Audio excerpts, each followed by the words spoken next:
You should provide spiritual leadership for the home.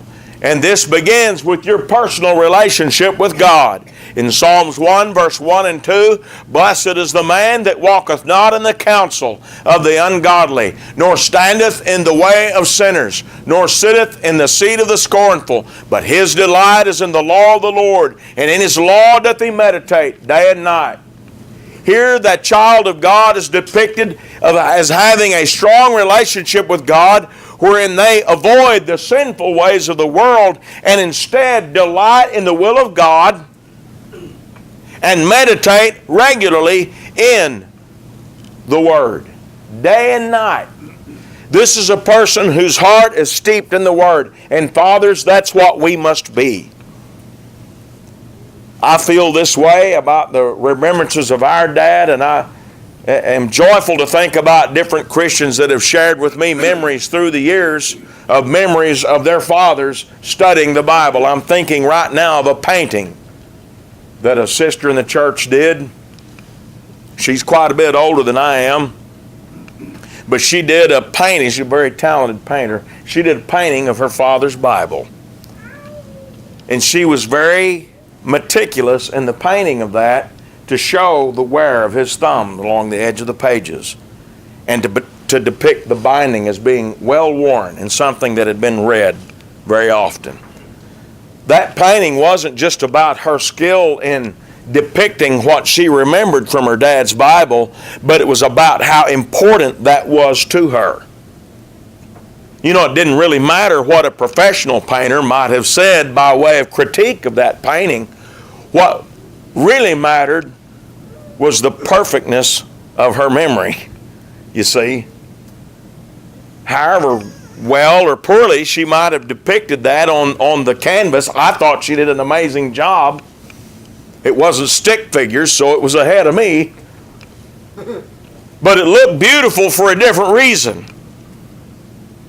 It looked beautiful because of what she remembered about her dad, and what that kind of example of his study of the Word meant to her. Because one thing that did, the same thing it does for any other father who walks with God like this, it shaped the way that he instructed his children.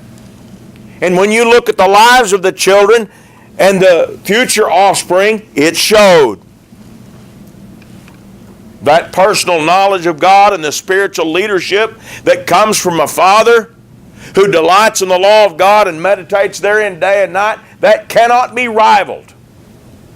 There's no way to quantify the value of kids seeing their dad walking with God in that way, and him fueling his mind with the will of God so he can turn and impart that to them moment by moment as he instructs them. And that's exactly what he needs to do, is teach. Ephesians 6 and 4, "You fathers, provoke not your children to wrath, but bring them up in the nurture and the admonition of the Lord."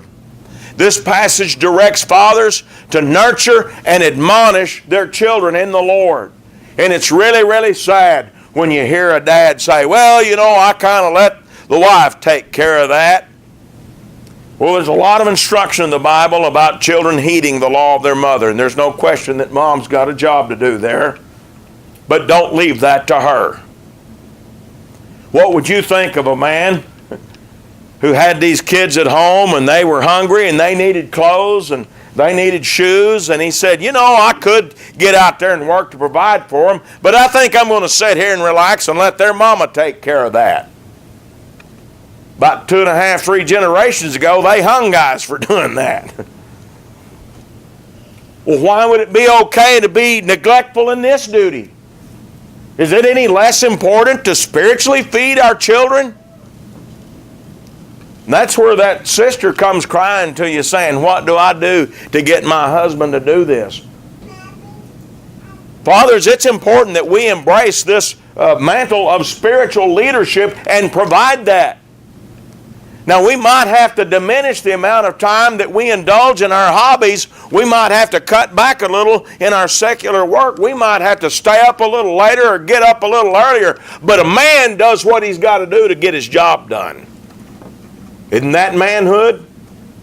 And so let's embrace that responsibility and learn from the Word so we can proactively instruct our children. In Exodus chapter 12, verse 26 and 27, God talked to Israel about being opportunistic in teaching their children. He said, talking about the Passover supper, he said, "It shall come to pass when your children shall say to you, What mean ye by this service? That ye shall say, It is the sacrifice of the Lord's Passover, who passed over the houses of the children of Israel in Egypt, when he smote the Egyptians and delivered our houses, and the people bowed the head and worshipped." So as God is telling Israel, in their future years, they were to observe the Passover supper. He said, your kids are going to ask you about this. Use that as an opportunity to teach them what the Lord has done for Israel. Do we have anything like that? I mean, kids are going to ask about this. The Lord's Supper, I'm pointing at the table where we usually set the emblems. They're going to ask someday. And if one doesn't ask, the other one might ask. And if they don't ask about that, they might ask about something else. They might ask about somebody being baptized if they saw that happen. Or they might ask about something they saw you do, or some way they saw you treat someone. Kids are going to give you opportunities, and this passage sets out a principle that says, parents, use those opportunities to tell them how busy you are, and that you don't have time to be annoyed with their petty questions. See what I mean? Those are golden opportunities to instruct. I know you're busy. I know you've got a lot on your mind. I know a lot of those things are important. And to be a responsible man of God, you've got to meet those responsibilities. But teach your children first. And if you have to stay up late and work extra to do all the above, then do it. Because I know some men right now who've watched their kids go down the tubes that would love to give up a little bit of sweet sleep to undo that. Okay? So let's not be annoyed by their questions. Let's use them as opportunities. Teach them and show them priorities. In Matthew 10, 37 through 39, he that loveth father or mother more than me is not worthy of me. He that loveth son or daughter more than me is not worthy of me. He that taketh not his cross and followeth after me is not worthy of me. He that findeth his life shall lose it, and he that loseth his life for my sake shall find it. Jesus, in discussing discipleship here, talked about the importance of personal sacrifice we make in order to serve Him. It's part of our prioritizing things in our life. We're to love the Lord more than all other things in life. So dads, we've got an opportunity to teach our children by just showing them these priorities. In the decisions they watch us make, we demonstrate priorities that say the Lord's more important. In the things that we explain to them, we demonstrate to them that the Lord is our priority. We must do these sorts of things.